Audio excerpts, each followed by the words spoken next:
Hello बच्चों, welcome to our YouTube channel. तो आज हम करेंगे स्टैंडर्ड 10 साइंस 1 का चैप्टर नंबर 2 जिसका नाम है पीरियोडिक क्लासिफिकेशन ऑफ एलिमेंट्स। हमने इसके 2 लेक्चर्स ऑलरेडी कर लिए हैं। आज हम करेंगे इसका लेक्चर 3। अगर इसके पहले के लेक्चर्स नहीं देखे हैं तो यहाँ पे राइट साइड में ऊपर एक लिंक आएगा, उस पर क्लिक कीजिए, आपको लाइन वाइज सारे लेक्चर्स मिल जाएंगे।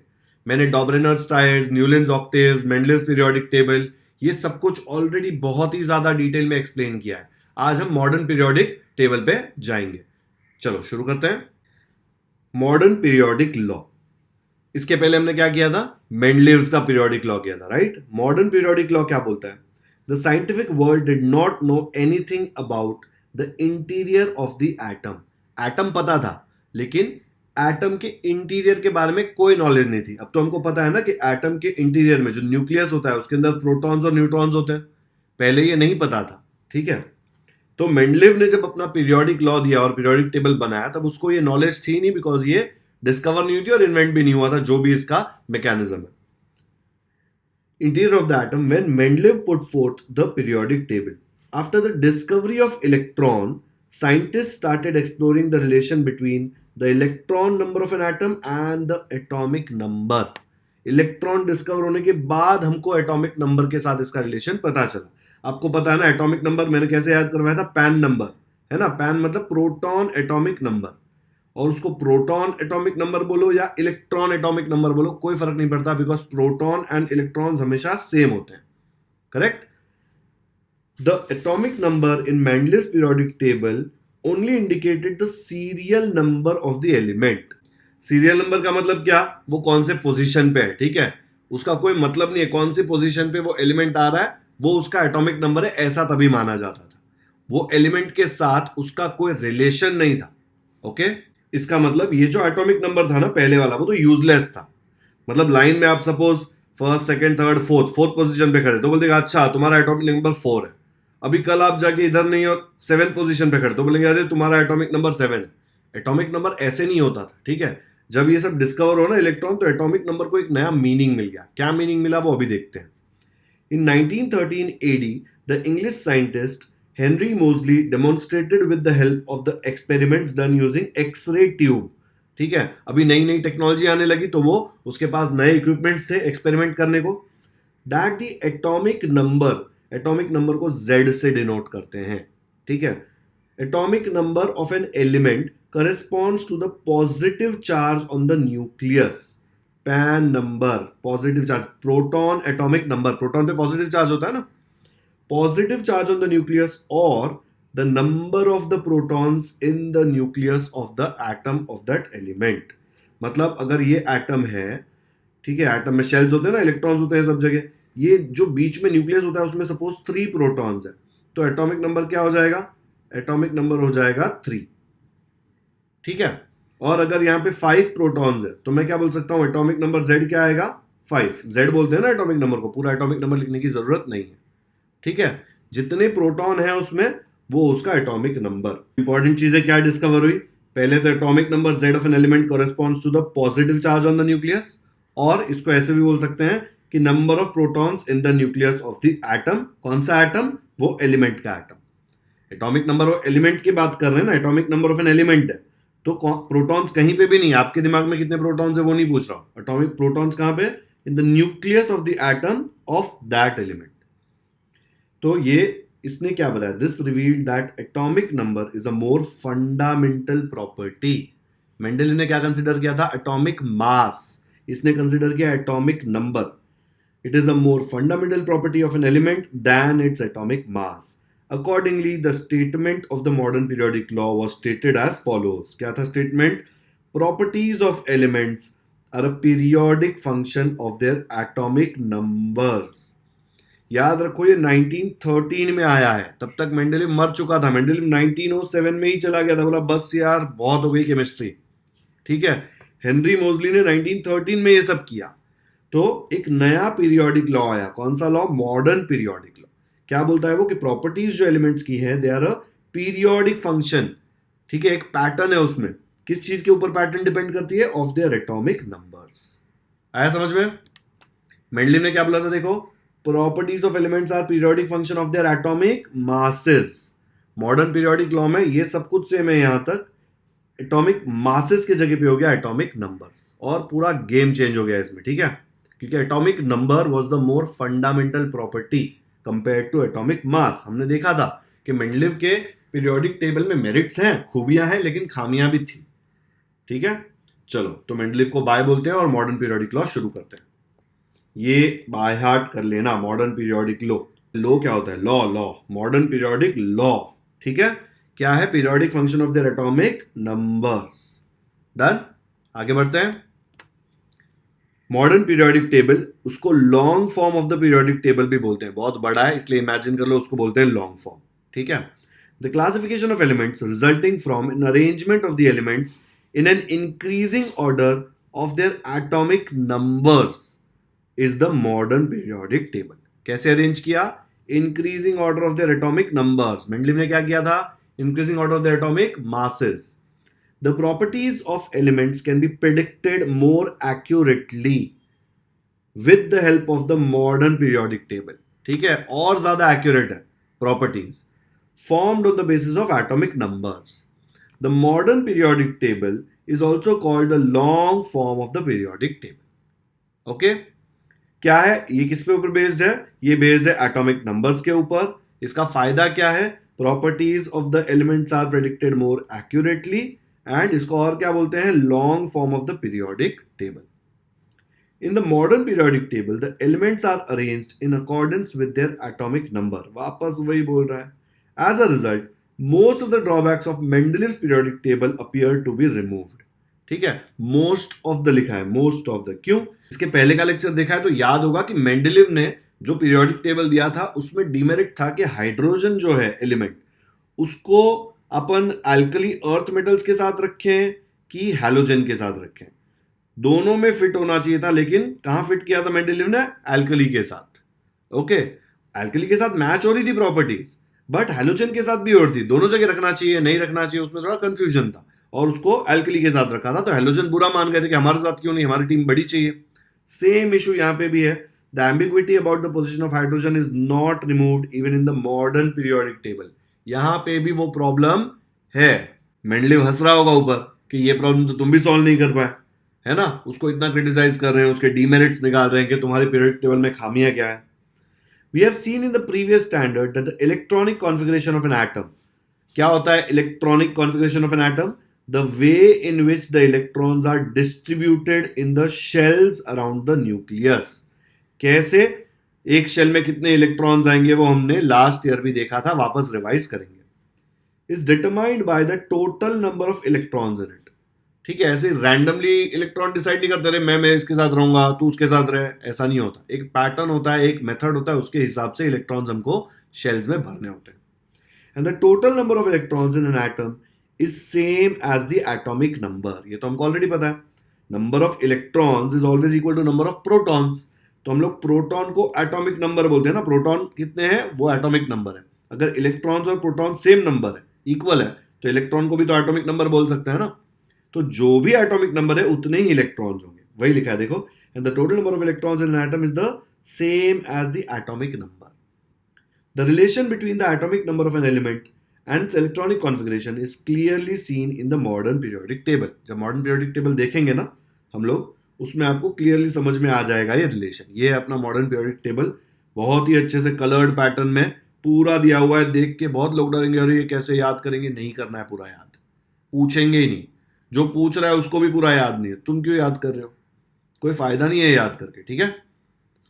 एकदम देखने का इसमें से जो टाइप इंपॉर्टेंट है वो मैं आपको बता दूंगा, नेमोनिक बना के दे दूंगा शॉर्ट फॉर्म कि आपको वो बस नेमोनिक याद कर लिया, एलिमेंट्स याद हो जाएंगे। अब समझते हैं structure of the modern periodic table. The modern periodic table contains 7 horizontal rows called the periods, 1 to 7। इसमें 7 पीरियड्स है, और जो वर्टिकल कॉलम्स होते हैं ना उसको बोलते हैं ग्रुप्स। मेंडलीव में भी सेम था, डिफरेंस नहीं है, नाम सेम है। और यहाँ पे ग्रुप्स कितने हैं? 1 to 18। एक पेज छोड़ के देखो, वहां पे पीरियोडिक टेबल दिया हुआ है मॉडर्न वाला। यहाँ पे आप काउंट कर लो रोज और कॉलम्स। पहले कॉलम्स देखते हैं, 1 2 3 4 5, देखो 12 तक आ गया, 13 14 15 16 17, और ये 18। ये जीरो ग्रुप वाला है, नोबेल गैसेस, इनर्ट गैसेस, इनको जीरो फर्क पड़ता है लोगों से। तो टोटल 18 कॉलम्स हैं यहाँ पे, ठीक है। तो 18 कॉलम्स, कॉलम्स मतलब ग्रुप्स, तो 18 ग्रुप्स हो गए। रोज देख लो, वन, ये देखो 1 रो इतना है, second, third, fourth, fifth, six, seventh, 7 रोज है मतलब 7 पीरियड्स। ये रोज मत गिनना क्योंकि ये जो है ना, ये वाला पूरा रो इधर आने वाला है, ये जगह पे 57 to 71 दिख रहा है, 57 to 71, और ये वाला जो पूरा रो है ना वो यहां पे आने वाला है, देखो हैश 89 to 103 दिख रहा है, 89 to 103। देखो 88 यहां पे है, 89 से लेकर 103 पूरा इधर दिया हुआ है, फिर 103 के बाद 104 यहां से शुरू हो रहा है, सेम 57 to 71 दिख रहा है, यहां पे 56, फिर इतने से में ये पूरे आएंगे 57 to 71, फिर 71 के बाद नेक्स्ट आएगा 72। ओके, पॉइंट की बात है कि टोटल 18 कॉलम्स हैं, तो 18 ग्रुप्स हो गए, और 7 रोज हैं, तो 7 पीरियड्स हो गए। Okay, the arrangement of the periods and groups results into formation of boxes, दिख रहे थे ना बॉक्स आपको। Atomic numbers are serially indicated in the upper part of these boxes. Serially indicate किए मतलब लाइन वाइज दिए हुए हैं। मेंडलीव जैसा नहीं है कि मेंडलीव में पोजीशन के हिसाब से नंबर दे देंगे कैसे भी, यहां पे पोजीशन एटॉमिक नंबर के बेसिस पे ही दी गई है। Okay, each box corresponds to the place for one element. इसका मतलब क्या हुआ कि जो पीरियोडिक टेबल दिया है उसमें हर एक बॉक्स में एक ही एलिमेंट है।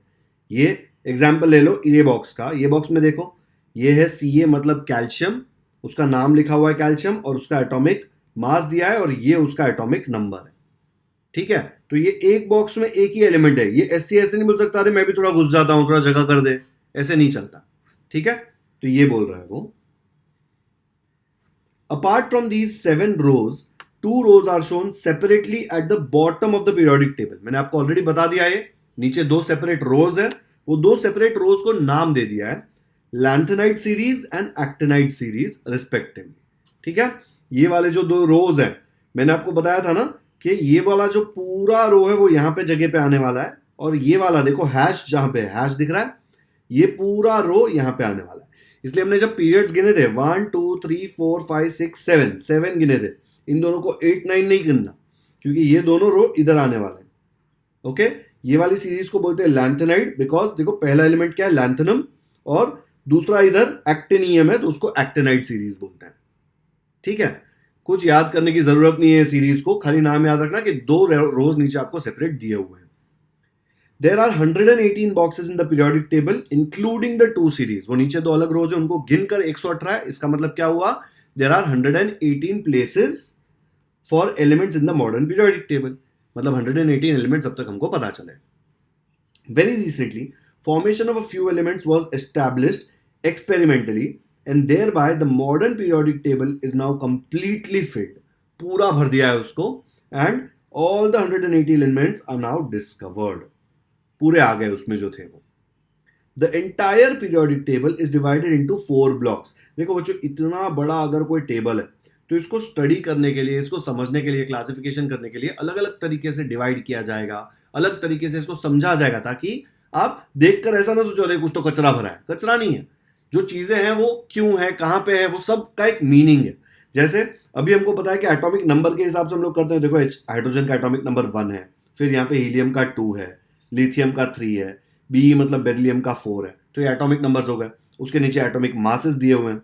अगर आप कलर देखें तो देखो ये पूरा पिंक कलर है, ये पूरा येलो कलर्स में दिया हुआ है, यहाँ पे आप देखें तो एक सीडी जैसा कुछ दिख रहा है। तो ये सब चीजों का एक मीनिंग है, वो हम देखेंगे।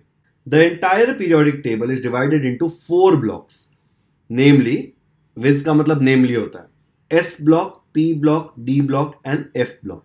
4 है, एस पी डी एफ। इसको याद करने के लिए कुछ बना लेते हैं क्या, सड्डा पफ। ठीक है, सड्डा पफ लिख लेते हैं, POFF नहीं लिख रहा, कंफ्यूजन होगा। तो इसमें देखो एस फिर DPF। ठीक है, ये मैंने ये वाला SDPF इसलिए बनाया क्योंकि पीरियोडिक टेबल में जो दिखेगा ना लाइन वाइज, उसमें SDPF आएगा। तो ये 4 जो ब्लॉक्स हैं आपको दिख जाएंगे, देखो यहाँ पे ये ब्लॉक जो है वो S ब्लॉक है, उसके बाद यहां से लेके यहां तक D ब्लॉक है, SD सड्डा, और P यहां पे दिख रहा है, ये पूरा ब्लॉक P है, और नीचे जो ये 2 अलग आ रहे हैं ना वो सारे एफ ब्लॉक में है। ओके, तो अपना हो गया एस, डी, पी और एफ। ठीक है। The S block contains the groups 1 and 2। पहले दो पे था एस, इसलिए ग्रुप्स 1 and 2 उसमें आ गए। The groups 13 to 18 constitute the P block. यहां पे देख लो 1 से लेके 2 तक एस ब्लॉक, फिर ये इसने पी लिखा है, 13 to 18 जो आता है वो पी ब्लॉक है। ठीक है। फिर नेक्स्ट क्या दिया है उसके बाद, वो बोल रहा है the groups 3 to 12 constitute the D block while the lanthanide and actinide series at the bottom form the F block। 3 to 12 क्या है? D block. देखो बीच में जो है 3 से लेके 12 तक ये पूरा है D ब्लॉक, और नीचे ये दो जो है ये आते हैं F ब्लॉक में। ओके, तो ये हमारा हो गया 4 बॉक्स का division. The D block elements are called transition elements. ये जो एलिमेंट्स है D वाले, इसको बोलते हैं ट्रांजिशन।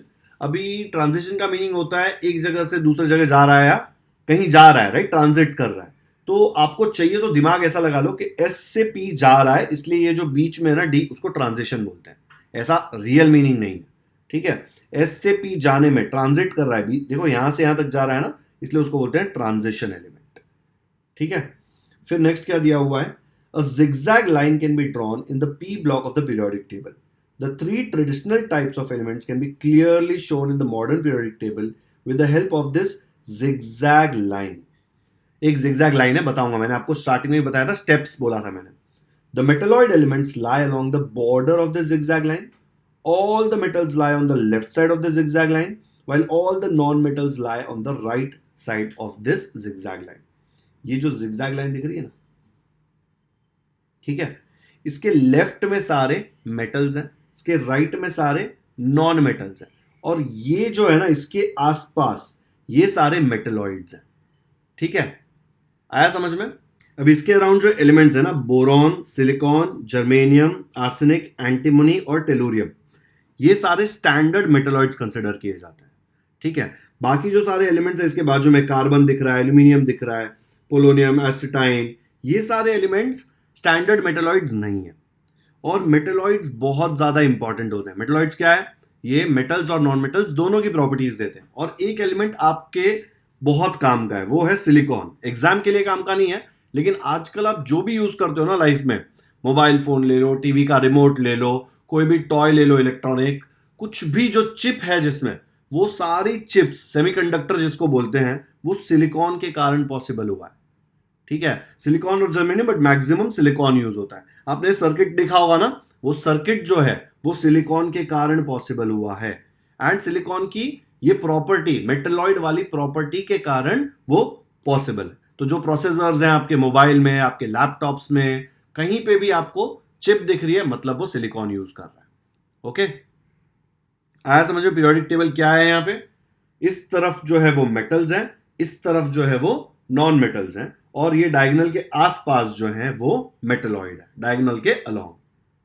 तो अपना यहां तक हो गया है पूरा, समझ में आ गया है पूरा। सडा पफ क्या है? एस मतलब एस ब्लॉक जो 1 और 2 ग्रुप्स में होता है। फिर है अपना डी ब्लॉक जो 3 to 12 में आता है। ठीक है, फिर पी जो आता है 13 to 18 में, और एफ ब्लॉक जो है वो नीचे लैंथेनाइड्स और एक्टिनाइड्स की जो सीरीज है वो है अपना एफ ब्लॉक। ठीक है, यहां पे देख लो लैंथेनाइड एक्टिनाइड सीरीज। तो स्ट्रक्चर ऑफ पीरियोडिक टेबल में ये वाला जो पैराग्राफ है काफी काम का पैराग्राफ है। ये एस डी पी एफ, आप पूरा एस डी पी एफ सड्डा पफ पे देख सकते हो। ठीक है, याद रखना है बच्चों, एस मतलब फर्स्ट टू, डी मतलब 3 to 12, पी मतलब 13 to 18, और एफ मतलब जो नीचे लैंथेनाइड्स और एक्टिनाइड्स होते हैं वो। यहां पे दिख रहा है लैंथेनाइड एंड एक्टिनाइड सीरीज। अब ये पेज पे है यूज योर ब्रेन पावर, एक बार देख लेते हैं। Position of the elements in the periodic elements. Periodic elements, periodic table होना चाहिए ना। First, how is the problem regarding the position of cobalt and निकल in Mendeleev's periodic table resolved in the modern periodic table। resolved माने पहले एक issue था, जब आपने demerits of Mendeleev's periodic table पढ़ा था तब आपने कोबाल्ट और निकल का, याद है, whole number weights, whole number atomic mass consider किया था, तो भी वो लोग आगे पीछे था और एम्बिग्विटी थी। वो प्रॉब्लम यहां पे रिजॉल्व हुआ क्या? हाँ, क्यों हुआ resolve? Because modern periodic table atomic mass पे डिपेंड नहीं करता, वो डिपेंड करता है एटॉमिक नंबर पे। तो अगर आप मॉडर्न पीरियोडिक टेबल देखो यहाँ पे, तो कोबाल्ट आपको यहाँ पे 27 नंबर पे दिख रहा है क्योंकि उसका एटॉमिक नंबर 27 है, और निकल दिख रहा है 28 पे। इसमें कोई कंफ्यूजन नहीं है, किसी को ऐसा नहीं लगता कि ये आगे पीछे होने चाहिए। ठीक है, देख लो यहाँ पे इनका जो एटॉमिक मास था उसमें कंफ्यूजन था। ये कोबाल्ट का एटॉमिक मास था 58.9, इसका था 58.6। तो एटॉमिक मास का देखने जाते तो निकल पहले आना चाहिए था, कोबाल्ट बाद में आना चाहिए था। बट जब हम मॉडर्न पीरियोडिक टेबल पढ़ेंगे ना, मॉडर्न पीरियोडिक टेबल, उसमें कोबाल्ट का एटॉमिक नंबर 27 है और निकल का एटॉमिक नंबर 28 है। तो वो जो कंफ्यूजन था वो खत्म हो गया यहाँ पे। ठीक है, अगर आपको कोई डिस्टिंग्विश बिटवीन पूछे तो आप मेंडलेव पीरियोडिक टेबल में बोल सकते हो कि कोबाल्ट निकल में कंफ्यूजन है, जबकि मॉडर्न पीरियोडिक टेबल में कोई कंफ्यूजन नहीं है। ठीक है, ये 59 ऊपर क्यों लिखा है? This is nothing but atomic mass. दोनों का एटॉमिक मास हम लोग 59 कंसिडर करते हैं बिकॉज डेसिमल पॉइंट इग्नोर किया है। इसका कुछ 58.9 या इसका 58.6 ऐसा था, तो दोनों को 59 लिया हुआ है। ठीक है, second, how did the position of chlorine and chlorine get fixed in the modern periodic table? अब ये देखो, क्लोरीन में ऊपर एक जगह 35 है, दूसरी जगह 37 है, लेकिन नीचे दोनों जगह 17 है। ये जो नीचे है ना 17, ये उसका एटॉमिक नंबर। याद रखना, एटॉमिक नंबर ऐसे लिखते हैं नीचे।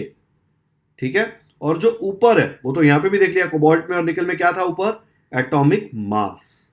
ठीक है, तो क्लोरीन को हमको पता है, क्लोरीन के दो हैं आइसोटोप्स यहाँ पे, एक का एटॉमिक मास 35 है, एक का एटॉमिक मास 37 है।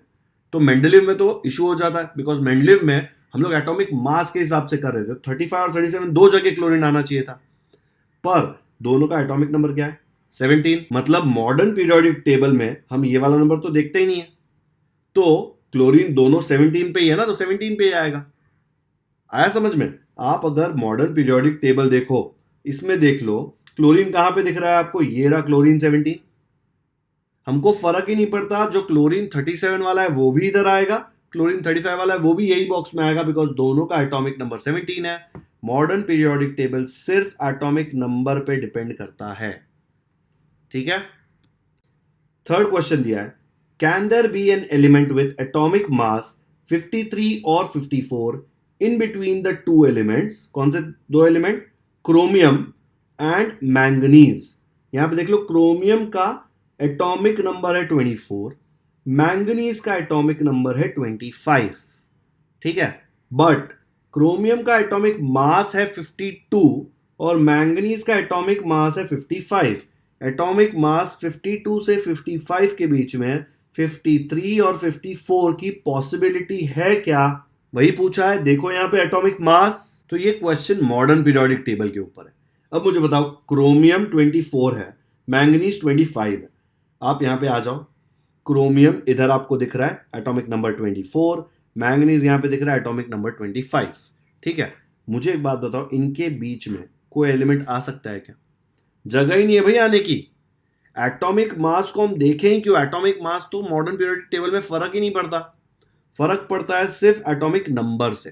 ठीक है, 24 और 25 के बीच में कोई एटॉमिक नंबर नहीं है, एटॉमिक नंबर 24.2 नहीं हो सकता, या 24 और 25 के बीच में 24.5 एटॉमिक नंबर नहीं हो सकता, बिकॉज एटॉमिक नंबर का डेफिनेशन क्या है?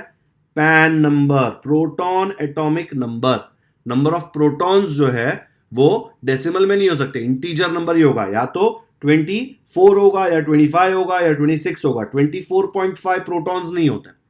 ठीक है, तो क्रोमियम और मैंगनीज में बीच में कोई एलिमेंट आ ही नहीं सकता। तो हम लोग क्या बोलेंगे उसको? भाई सुन ले, तू यहां पे तूने बोला कि क्रोमियम का मास, एटॉमिक मास है 52, मैंगनीज का 55, तो बीच में 53 या 54 एटॉमिक मास का कुछ नहीं आ सकता, बिकॉज जगह ही नहीं है। ओके, क्यों जगह नहीं है? बिकॉज एटॉमिक नंबर क्रोमियम का 24 है, इसका 25 है, वो एक के बाद एक आएंगे, बीच में किसी को आने नहीं देंगे। Fourth question, what do you think, should hydrogen be placed in the group 17 of halogens? जो मेंडेलिव में प्रॉब्लम था हाइड्रोजन का कि उसको ग्रुप 1 में रखें, एल्कली मेटल्स के साथ रखें कि हैलोजेंस के साथ रखें, मॉडर्न पीरियोडिक टेबल ने वो प्रॉब्लम सॉल्व नहीं किया है। याद रखना है आपको, वो प्रॉब्लम यहां पे भी है।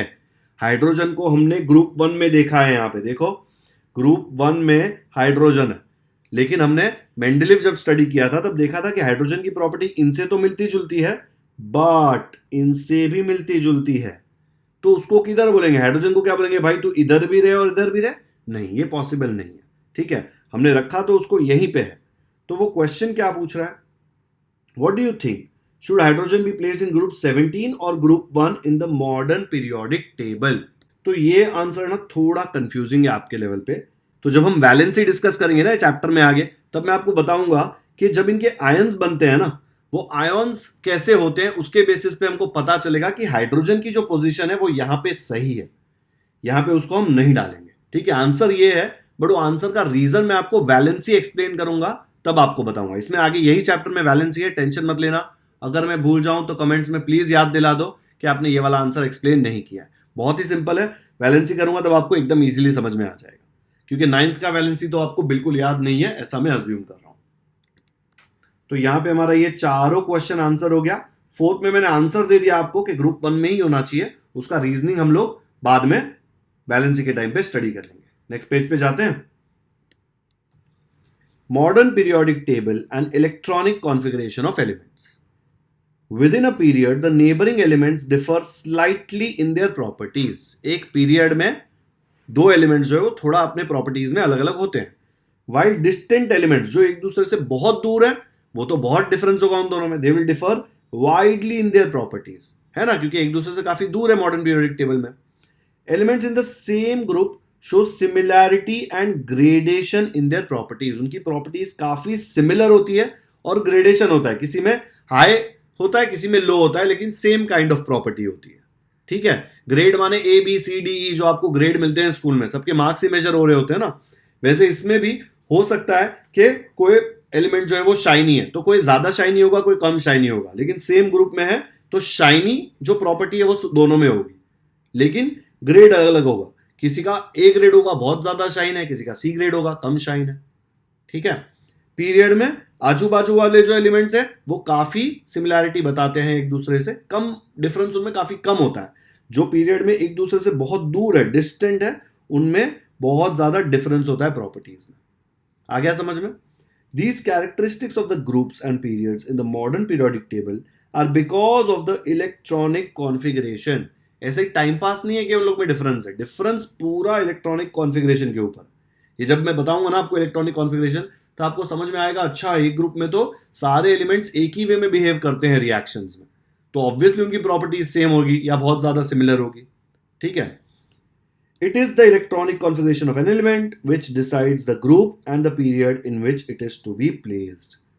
ऐसे उसके नाम से नहीं प्लेस किया, अच्छा इसका कलर ब्लू है तो अपन इसको इधर डाल देते हैं, एलिमेंट का कलर नहीं पता ना, ये एलिमेंट की पोजीशन यहां पे है because of this number, and ये नंबर से हमको मिलेगा इलेक्ट्रॉनिक कॉन्फ़िगरेशन, और इलेक्ट्रॉनिक कॉन्फ़िगरेशन के कारण ही ये एलिमेंट इधर आया है। नहीं तो हो सकता था अगर उसका इलेक्ट्रॉनिक कॉन्फ़िगरेशन अलग है तो ये यहां पे आ जाता या यहां पे आ जाता। ठीक है, groups and electronic configuration. First question इसमें क्या न्यूटन में दिया हुआ है, go through the modern periodic table and right the names one below the other of the elements of group 1।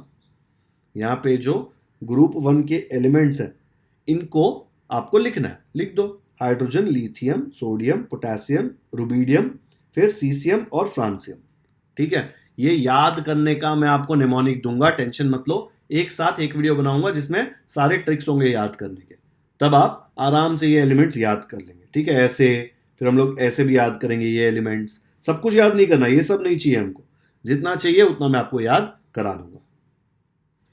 तो ये एलिमेंट्स हमने ग्रुप 1 के लिख लिए। Right the electronic configuration of the first 4 elements in this group. तो ये समझने के लिए पहले हम लोग देख लेते हैं कि शेल्स क्या होते हैं। लेट्स से अगर ये न्यूक्लियस है, ठीक है, उसके बाहर जो फर्स्ट शेल होता है उसको हम के शेल बोलते हैं, फर्स्ट नंबर वाला जो शेल है। सेकंड जो शेल है उसको एल बोलते हैं, तीसरे को एम और चौथे को एन, इनके नाम है ये। ठीक है, फर्स्ट नंबर है के, सेकंड नंबर है एल, थर्ड नंबर है एम, फोर्थ नंबर है एन। हर एक शेल की एक कैपेसिटी होती है, कोई भी शेल कितने भी इलेक्ट्रॉन्स नहीं ले सकता, तो वो समझते हैं पहले। तो अगर मैं यहां पे ये लिख लूं, टेक्स्ट बुक पे नेक्स्ट पेज पे दिया हुआ है शेल के एल एम एन, उनका नंबर क्या है? Number 1 K, number 2 L, number 3 M, number N fourth. इसका फॉर्मूला क्या पता है? 2n²। ये n क्या है? ये n ये है। तो k के लिए जब मैं फॉर्मूला लगाऊंगा तो 2 तो ऐसे ही आएगा, n के जगह पे क्या आ जाएगा? 1 ना। तो 1 का स्क्वायर होता है 1, 2 इंटू 1 होता है 2। इसका मतलब जो फर्स्ट शेल है ना अपना k का, उसकी कैपेसिटी क्या है इलेक्ट्रॉन कैरी करने की? सिर्फ 2 इलेक्ट्रॉन। ओके, अब ये हाइड्रोजन देख लो। हाइड्रोजन का एटॉमिक नंबर 1 है, मतलब उसमें एक ही इलेक्ट्रॉन है। तो इसका इलेक्ट्रॉनिक कॉन्फ़िगरेशन क्या आएगा? अगर मैं यहां पे उसका इलेक्ट्रॉनिक कॉन्फ़िगरेशन लिख दूं तो आएगा 1। ओके, जब मैं लिथियम का लिखूं, लिथियम में 3 है, इलेक्ट्रॉन 3 है। अब पहले वाले में मैं मैक्सिमम कितना डाल सकता हूं? 2। ठीक है, तो मैंने पहले में 2 डाल दिए, लेकिन लिथियम में है कितने? 3। तो एक और इलेक्ट्रॉन चाहिए ना, तो नेक्स्ट शेल में मैं एक इलेक्ट्रॉन डाल सकता हूं। इसलिए लिथियम का इलेक्ट्रॉनिक कॉन्फ़िगरेशन क्या हो गया? 2,1। वैसे ही देख लो एल, सेकेंड शेल, ये सेकेंड शेल में डाल दिया। सेकेंड शेल में क्या होता है? नंबर 2। तो उसकी कैपेसिटी क्या होगी? फॉर्मूला है 2 इंटू n²। n की वैल्यू क्या है? 2। तो 2² हो जाएगा 4, 2 इंटू 4 हो जाएगा 8। मैंने तो एक ही डाला है, और 7 होते तो भी डाल सकता। सिमिलरली m का नंबर है 3, थर्ड शेल। ठीक है, तीसरा शेल, ये वाला जो शेल है वो देखो, फर्स्ट सेकंड थर्ड, ये तीसरा शेल है, ये चौथा शेल है। तीसरे की कैपेसिटी क्या है? 2 इंटू 3²। 3² होता है 9, 2 9 जार 18।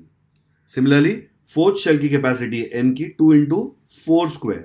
जो भी यहां पे नंबर है वो यहां पे आ जाएगा। ठीक है, 4² होता है 16, 2 इंटू 16 होता है 32। अब देखो लिथियम का मैंने 2 1 लिख दिया।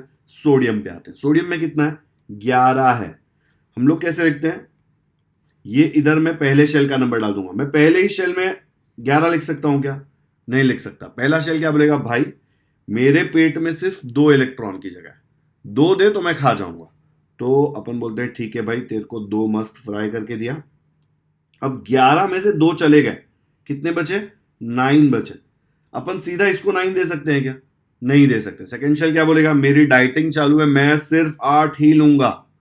तो ये 9 है हमारे पास, तो हम बोलेंगे ठीक है यार, क्या बोलेंगे, तेरे को 8 दे देते हैं। अब मैंने 9 बचा था, उसमें से 8 दे दिया, अब मेरे पास सिर्फ 1 बचा। वो थर्ड को मैं 1 दे सकता हूं क्या? थर्ड वाले को 1 दे सकता हूं, हाँ। वो 18 खा सकता है, उसको बोलेंगे भाई तू 1 खा। बोलेगा नहीं मुझे बहुत भूख लगी है, मुझे ज्यादा चाहिए। दे सकते हैं क्या? नहीं दे सकते हैं, बिकॉज 1 ही बचा। 11 थे ना टोटल, उसमें से 1 बचा था, वो इधर दे दिया। तो इसका इलेक्ट्रॉनिक कॉन्फ़िगरेशन क्या आ गया?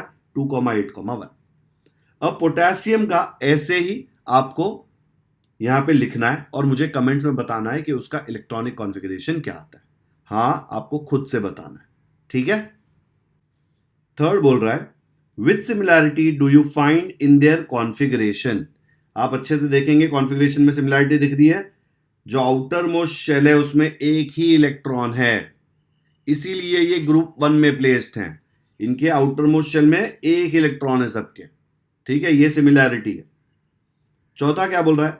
How many valence electrons are there in each of this elements. Each of these elements में क्या है वैलेंस इलेक्ट्रॉन? वैलेंस इलेक्ट्रॉन जो आउटर मोस्ट शेल होता है उसमें जितने इलेक्ट्रॉन्स होते हैं उसको वैलेंस इलेक्ट्रॉन्स बोलते हैं। तो इस केस में आउटर मोस्ट में 1 था, तो सब में 1 वैलेंस इलेक्ट्रॉन। ठीक है, तो ये क्वेश्चन के आंसर ने आपको बता दिया कि जो ग्रुप होता है वो लास्ट में जितने इलेक्ट्रॉन्स होते हैं ना, वैलेंस इलेक्ट्रॉन्स, उसके ऊपर डिटरमाइन होता है। और ग्रुप के सारे एलिमेंट्स में वैलेंस इलेक्ट्रॉन्स सेम होते हैं।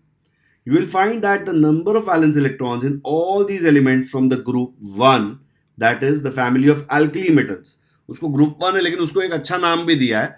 नंबर से बुलाएंगे तो उसको अच्छा नहीं लगेगा ना, ए 1 इधर आ, नहीं, उसको बोलेंगे तो alkali metal है। ठीक है, is the same, valence electron सब में सेम है।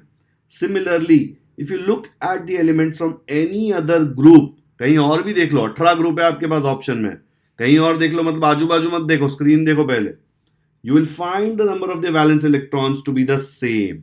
ठीक है, आप टेबल में कहीं पे भी देख लो, अगर मैं ये ग्रुप देख रहा हूं तो इन सब में वैलेंस इलेक्ट्रॉन सेम होंगे। सारे इलेक्ट्रॉन सेम होंगे क्या? नहीं। सबका इलेक्ट्रॉनिक कॉन्फ़िगरेशन सेम होगा क्या? नहीं। सिर्फ वैलेंस इलेक्ट्रॉन सेम होंगे। वैलेंस इलेक्ट्रॉन्स क्या होते हैं? जो लास्ट शेल होता है, आउटर मोस्ट शेल, उसमें कितने इलेक्ट्रॉन्स है उसको बोलते हैं वैलेंस इलेक्ट्रॉन। सिर्फ वो सेम होगा। जैसे कि ये एग्जाम्पल में आप देखो, इसका आउटर मोस्ट शेल ये था, इसमें तो एक ही है, तो वही सबसे आउटर मोस्ट हुआ। जब इसका आप बनाएंगे तो सबसे बाहर ये वाला शेल आएगा, उसमें भी 1। ये बनाएंगे तो इसमें सबसे बाहर ये आएगा, इसका भी 1। तो तीनों में दिख रहा है 1 है, क्योंकि ये यहां पे है, ये वाले ग्रुप में एलिमेंट है। ठीक है, तो अगर ये ग्रुप देखा तो इसमें भी ऐसा ही होगा। आया समझ में? For example, the elements beryllium, magnesium and calcium belong to the group 2, that is the family of alkaline earth metals. इसके पहले वाले क्या थे? alkali metals. ये है alkaline earth metals. There are 2 electrons in their outermost shell. यहाँ पे देख लो, बेरिलियम में टोटल 4 है ना, तो जब मैं इसका इलेक्ट्रॉनिक कॉन्फ़िगरेशन लिखूंगा, पहले वाले में 2 से ज्यादा आ नहीं सकते। पहले शेल का पेट बहुत छोटा है, उसमें सिर्फ 2 आते हैं। सेकंड में 8 आ सकते हैं, लेकिन बचे कितने? 4 में से 2 तो यूज कर लिया, सिर्फ 2 बचे, तो क्या आएगा? 2। दिख रहा है वैलेंस इलेक्ट्रॉन्स कितने बेरिलियम में? 2। सिमिलरली मैग्नीशियम का जब 12 लिखेंगे तो पहले में तो 2 आएंगे। सेकंड वाले को कितना दे सकता हूं? सेकंड शेल याद है कितना था? वीडियो रिवाइंड करके देखो, सेकंड शेल में सिर्फ मैं 8 डाल सकता हूं, उससे ज्यादा नहीं खा पाता हूं, तो 10 चले गए। 2 और 8 मिला के 10 होता है ना। टोटल कितने थे? 12, तो बचे कितने? 2। 12 हो गए ना अब 2 मिला के। तो वैलेंस इलेक्ट्रॉन्स देखो इसमें भी कितने हैं? 2। तो ये वाला ग्रुप जो होगा उसमें हर जगह वैलेंस इलेक्ट्रॉन्स कितने होंगे? 2 होंगे। There are 2 electrons in their outermost shell. Similarly, there are 7 electrons in the outermost shell of the elements such as fluorine, chlorine from the group 17. ठीक है, 17th ग्रुप में ये एलिमेंट है, उसमें लास्ट वैलेंस शेल में 7 electrons होंगे। ऐसे मत सोचना 17 है तो लास्ट में 17 होंगे, क्योंकि इसके पहले ऐसा होता ना, ग्रुप 2 तो 2 वैलेंस इलेक्ट्रॉन, ग्रुप 1 तो 1 आ रहा था। That is the family of halogens. इसमें कितने थे वैलेंस इलेक्ट्रॉन? 7, 17 नहीं है। While going from top to bottom within any group, group में आप टॉप टू बॉटम ही जा सकते हो ना। देखो ये ग्रुप है, इसमें आप लेफ्ट टू राइट नहीं जा सकते। ग्रुप में आप टॉप टू बॉटम, ऊपर से नीचे ही जा सकते हो या नीचे से ऊपर जा सकते हो। ठीक है, अगर मैं पीरियड में जाऊं, ये पीरियड है ना, इसमें देखो मैं ये लेफ्ट से शुरू कर रहा हूं, राइट जाते जा रहा हूं। ये पीरियड में लेफ्ट टू राइट जाते जा रहा हूं, ऐसे नहीं जा सकते। ये पीरियड में ऐसे जाते हैं, ऐसे रैंडम कुछ भी नहीं कर सकते। सांप सीढ़ी खेल रहे हो क्या इस पे? ये सांप सीढ़ी वाला बोर्ड नहीं है। ठीक है, ग्रुप में आप टॉप टू बॉटम जा सकते हो। तो यहां पे while going from top to bottom within any group, one electronic shell gets added at a time. जैसे मैंने इसका एग्जांपल आपको दिया है, यहां पे देखो पहले में हाइड्रोजन में सिर्फ एक ही शेल था, इसमें देखो 1 2 2 शेल आ गए। सोडियम में 1 2 3 3 शेल आ गए, है ना। पोटेशियम में कितने आएंगे? 1 2 3 4 4 शेल आ जाएंगे। ठीक है, तो ऐसे ऐसे शेल बढ़ते जाएंगे, वही लिखा है उसने, 1 electronic shell gets added at a time. आप एक एलिमेंट आगे जाओगे तो एक शेल ज्यादा होगा। इसमें 4 शेल थे, इसके नीचे जाओगे तो 5 शेल आ जाएगा। ठीक है, ऐसे कर करके बढ़ते जाएंगे। From this we can say that the electronic configuration of the outermost shell is a characteristic of a particular group. Group 1 में जो हमने हाइड्रोजन वाला चेक किया था उसमें सब में 1 था, उसके बाजू वाले में जब मैंने आपको बताया उसमें सब में आउटर मोस्ट शेल में 2 था। तो क्या मैं बोल सकता हूं कि हाँ भाई, जो electronic configuration of the outermost shell है, बाहरी शेल, वैलेंस शेल, वो एक कैरेक्टरिस्टिक है पर्टिकुलर ग्रुप की। मैं ये ग्रुप के बारे में आपको कुछ नहीं बोलूं तो भी आप एक चीज तो बोल ही सकते हो ये सारे एलिमेंट्स के बारे में कि भाई इनके आउटर मोस्ट शेल में सारों में 2 इलेक्ट्रॉन होंगे। खाली बेरिलियम में चेक किया मैंने, बाकी सब मुझे पता है यही ग्रुप में है, तो इसमें आउटर मोस्ट शेल में 2 ही होंगे। ये कैरेक्टरिस्टिक फीचर होगा। ठीक है, ऐसा होता है ना, एक ग्रुप के लोग अरे सब लंबे हैं ये ग्रुप में, है ना, वैसा वैसा ही है इसमें। ये ग्रुप में सारे वैलेंस शेल जो होंगे उनमें 2 इलेक्ट्रॉन्स होंगे। However, as we go down a group, the number of shells goes on increasing. Last shell में सेम इलेक्ट्रॉन है 1 1 1, लेकिन नंबर ऑफ शेल बढ़ते जा रहे हैं। यहाँ पे सिर्फ एक शेल है, यहाँ पे 1 2, यहाँ पे 1 2 3, इधर आएगा 1 2 3 4। शेल बढ़ता जाएगा, लेकिन लास्ट शेल में सेम इलेक्ट्रॉन होंगे। ये किसकी कैरेक्टरिस्टिक प्रॉपर्टी है? ग्रुप की। ओके, तो यहां पे हमारा ये वाला हुआ खत्म। डू यू नो में क्या दिया हुआ है देखो, uranium has atomic number 92। All the elements beyond uranium और यूरेनियम, जो भी आप उसको बोले, विद एटॉमिक नंबर्स 93 टू 118। देख लो यहां पे यूरेनियम कहां पे है अपना, 93 नंबर है इसके अंदर, यहां पे 92 यूरेनियम है। उसके बाद जो सारे एलिमेंट है ये 103, फिर 104 से लेके 118 तक, ये सारे एलिमेंट्स की बात कर रहा है। यहाँ पे एक चीज ऑब्जर्व करिए आपने, 101 नंबर पे एलिमेंट का नाम है मेंडेलिवियम।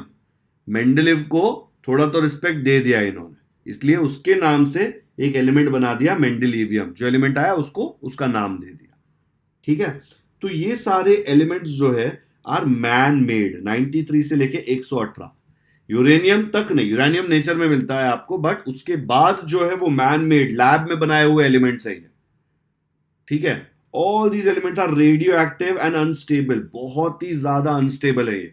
इनको आप रखेंगे, ये सीधा हाफ लाइफ करके कॉन्सेप्ट होता है, आपको आगे जाके समझेगा, शायद आपको यही स्टैंडर्ड में हो या आगे हो, बट हाफ लाइफ बहुत ही इंपॉर्टेंट कॉन्सेप्ट है साइंस में। तो ये रेडियो एक्टिव एलिमेंट्स में आपको देखने को मिलेगा।